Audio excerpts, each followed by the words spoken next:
Romanos, capítulo 16, do 3 ao 9, depois o versículo 16 e na sequência do 22 ao 27. Romanos, capítulo 16, 3 ao 9, versículo 16, do 22 ao 27. Esta é a primeira leitura. Observe quantos dias estamos lendo a carta de São Paulo aos Romanos. Já falei para vocês que a cada 3 anos nós lemos a Bíblia toda liturgicamente. Observe isso. Quanto tempo estamos no Evangelho de São Lucas? Já vamos ao Evangelho de São Lucas. Tá bom? E o Evangelho é São Lucas, capítulo 16, do 9 ao 15. Muito boa tarde a todos vocês que estão sintonizados nas ondas sonoras da sua querência FM. É a sua querência de Santo Augusto, Rio Grande do Sul. Cônego Josemar Fontana, sua bênção. Um abraço carinhoso a todos vocês que semanalmente prestigiam-nos com a sua audiência. Que Deus seja louvado na vida de todos vocês. Irmãos, saudai Prisca e Áquila, ou Priscila e Áquila, colaboradores meus em Cristo Jesus, os quais expuseram a sua própria vida para salvar a minha. Por isso eu lhes sou agradecido. Não somente eu, mas também todas as igrejas do mundo pagão. E por aí vai a primeira leitura. Não deixe de ler, porque são coisas interessantíssimas, queridos, interessantíssimas. Para nós cristãos, as coisas de Deus, as escrituras sagradas, precisam constituir-se para todos nós como uma fonte de alegria. Claro, uma leitura consciente, sóbria, dentro dos critérios, buscando conhecer a realidade, o chão no qual foi berçado o texto sagrado. Conhecer um pouco a etimologia do texto, a semântica, a destinação adequada, para não pegarmos os textos sagrados e sairmos por aí, a nosso modo, a nosso bel prazer, querendo universalizar os nossos conceitos particulares, os nossos pontos de vistas individuais, e querendo achar que essa seja a mais autêntica verdade. E por sinal, quem não afinar-se conosco, essa pessoa está fora. Então, na Igreja Católica é necessário que afinemos com a Igreja, com 2000 anos de história, com a sagrada tradição, com o sagrado magistério, que tem a autoridade outorgada pelo próprio Senhor Jesus Cristo para interpretar as Sagradas Escrituras. Então o Espírito Santo já revelou à Igreja. Ele revelou aos autores sagrados, ele comunicou aos autores sagrados a extensão do que eles deveriam, inclusive, escrever. Cada um dos autores sagrados, na sua realidade, no seu contexto, eles foram iluminados por Deus e receberam a revelação divina, a luz do Espírito Santo, para, após uma investigação, o que é que diz São Lucas? Para ele escrever o seu evangelho, ele fez uma investigação acurada, minuciosa, junto às testemunhas oculares dos primeiros acontecimentos. Então veja aí a luz que o Espírito Santo deu a São Lucas. É uma luz que passou pela consciência, passou pelo intelecto, passou pela investigação. É investigação minuciosa. E a partir disso, desse trabalho de campo, dessa pesquisa de campo, é que ele vai fazer as suas anotações, que constitui-se para nós esta palavra de Deus. Então o Espírito Santo ele já deu à igreja, cabe-nos buscar conhecer essa luz, o que está por trás do texto sagrado, o que está por trás daquele autor sagrado, como ele concebeu, como foi gestado aquele texto, para que a gente venha observando como os primeiros cristãos palmilharam nessa estrada. E essa tradição chegou até nós. Então, por isso digo, queridos, que é necessário que nós sintamos alegria nas coisas de Deus, em ler. Por isso estou dizendo depois, leia em sua casa esse texto, com calma. Sintamos nas coisas de Deus alegria, prazer, contentamento. Sejamos arrebatados no Espírito diante das coisas de Deus. Porque vivemos uma realidade que nos quer distanciar daquilo que é de Deus. Vivemos uma realidade que nos quer distanciar daquilo que realmente tem valor, daquilo que não passa, daquilo que é eterno.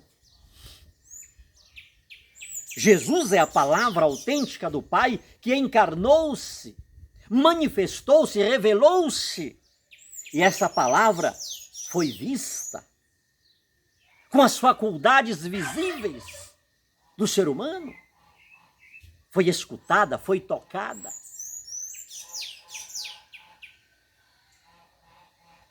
Então, a partir desta realidade, nos projetamos para a eternidade. Desta realidade sensitível, visível, física, nos transportamos ao mundo da metafísica. Então tenhamos alegria em meditar nessas maravilhas de Deus que conhecemos como sua santa palavra. Naquele tempo disse Jesus aos seus discípulos: não vou ler o texto todo. Vamos pegar 3 versículos deste evangelho. O versículo 16:10 de São Lucas. Quem é fiel nas pequenas coisas, também é fiel nas grandes. E quem é injusto nas pequenas, também é injusto nas grandes. Versículo 13. Ninguém pode servir a 2 senhores, porque ou odiará um e amará o outro, ou se apegará a um e desprezará o outro. Vós não podeis servir a Deus e ao dinheiro, ou a Mamon. Mamon é o Deus do dinheiro, né? E o versículo 14 diz: os fariseus, que eram amigos do dinheiro, ouviam tudo isso e riam de Jesus. 3 pontos do Evangelho e apenas um ponto, ou melhor, 2 pontos da primeira leitura, sendo que o segundo ponto vou falar um pouco depois no contexto do Evangelho. Esta primeira leitura, queridos, de São Paulo aos Romanos, é um agradecimento aos seus colaboradores, Por isso eu lhe sou agradecido, mas não somente eu. Também todas as igrejas do mundo pagão. Também todas as igrejas do mundo pagão. Já sabemos que Jesus chamou São Paulo para uma missão extraordinária. E se tinha alguém que tinha consciência da missão que sobre seus ombros estava, dada pelo próprio Jesus, confiada, vocação e dons dados pelo próprio Jesus, esse alguém era São Paulo. Porém, no entanto, sozinho, ele não conseguiria. Já estamos chegando ao final da carta aos Romanos e São Paulo ele faz esta saudação a uma lista enorme. E ele destaca as figuras do casal Priscila e Áquila, que não só o ajudaram, mas para salvar a vida do apóstolo, colocaram em risco, expuseram a sua própria vida. São Paulo deu um destaque a este casal, que por sinal foi expulso de Roma por um édito do imperador Cláudio, que ele expulsou de Roma todos os judeus. Então, São Paulo está saudando e agradecendo, e ele destaca este casal, mas a lista é grande daqueles que ele agradece, porque tanto fizeram para que a missão do apóstolo fosse levada a cabo, levada a termo.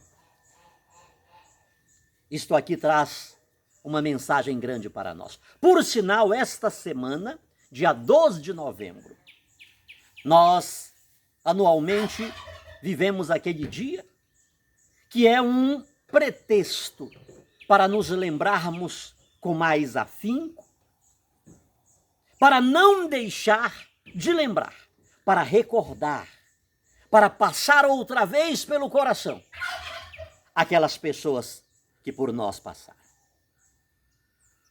Por sinal, dia 2 de novembro, uma tia minha foi sepultada. Dia 1º faleceu e no dia 2 foi sepultada. A missionária me dizia, missionária Eunice, minha esposa, que são acontecimentos em datas que são inesquecíveis. Não dá para a gente esquecer. Porque determinadas situações culminam-se dentro de uma data que já é propícia àquilo. Mas estou dizendo isto em função de quê?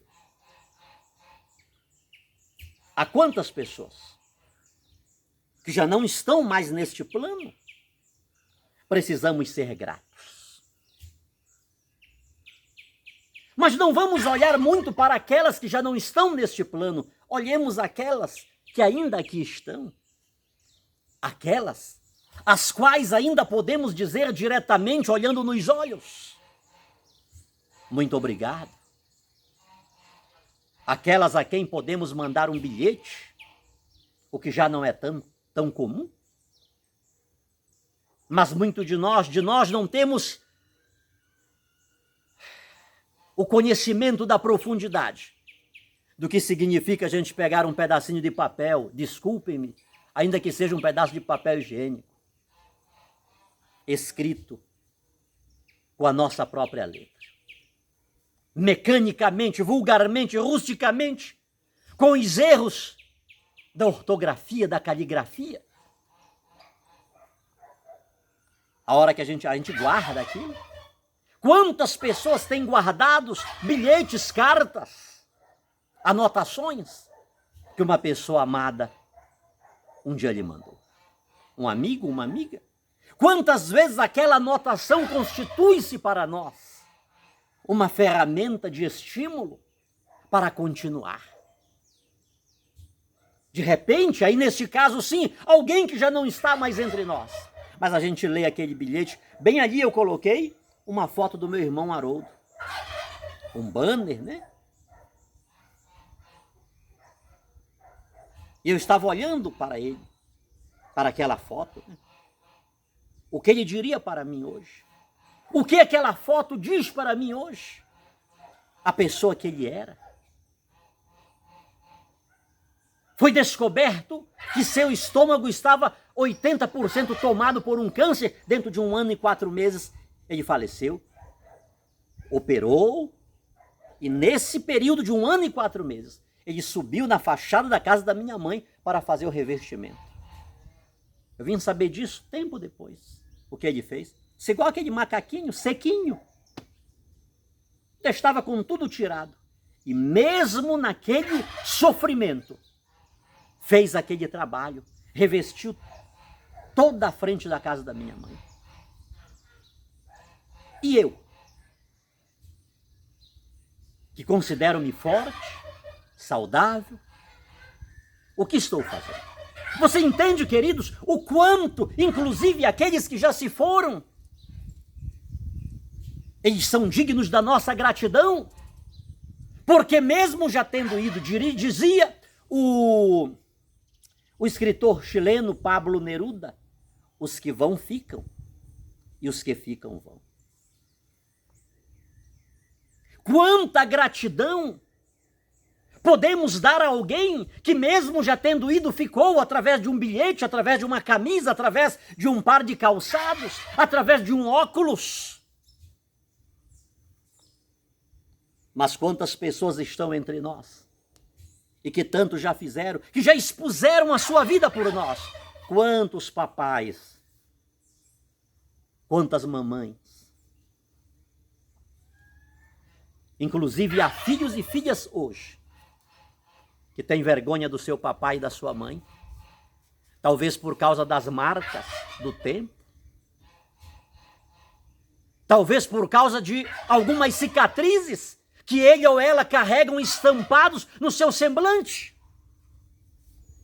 Talvez cicatrizes adquiridas para salvar aquele filho ou aquela filha de um incêndio.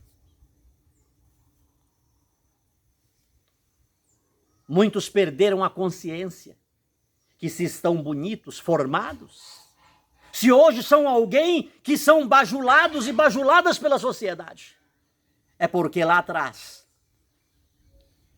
tem um alguém desfigurado, desfigurada, que olhando para ele e para ela, nenhuma beleza vemos, para que tenhamos desejos. Não temos coragem de levá-lo e de levá-la a uma festa, a uma celebração, de tão feio, de tão ridículo e de tão constrangedor, que a sua aparência se constitui para nós e para os nossos amigos.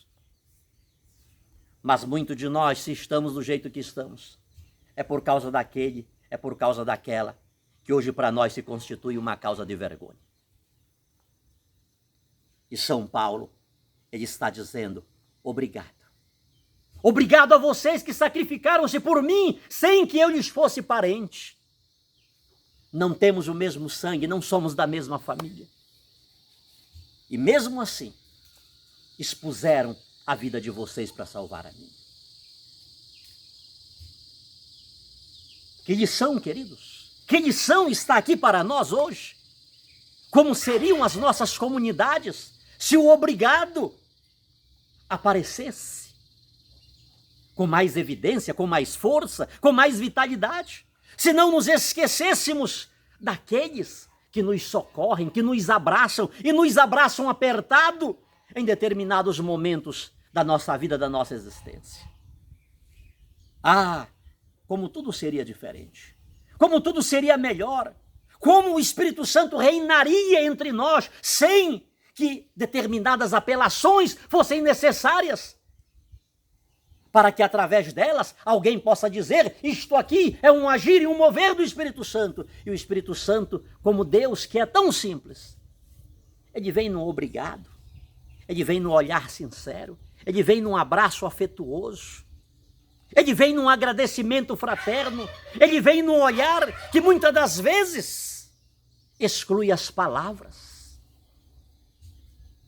Mas aquele olhar está dizendo, como Jesus naquela madrugada, que o olhar de Pedro cruzou-se com o olhar dele.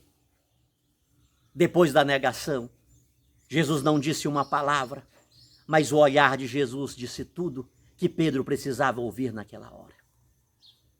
Quantas vezes um olhar sincero é salvífico, traz uma vida nova. E São Paulo deixa para nós esta grande mensagem de agradecimento. Não apenas eu vos agradeço, mas todas as igrejas do mundo pagão. Você sabe, queridos, tem ideia aonde São Paulo foi levando o evangelho? Quantas multidões São Paulo conquistou para Jesus por causa da ajuda daqueles cristãos? Quantas igrejas, quantas comunidades, e São Paulo, ele constitui-se embaixador de todas aquelas igrejas, comunidades pagãs, vindas do paganismo.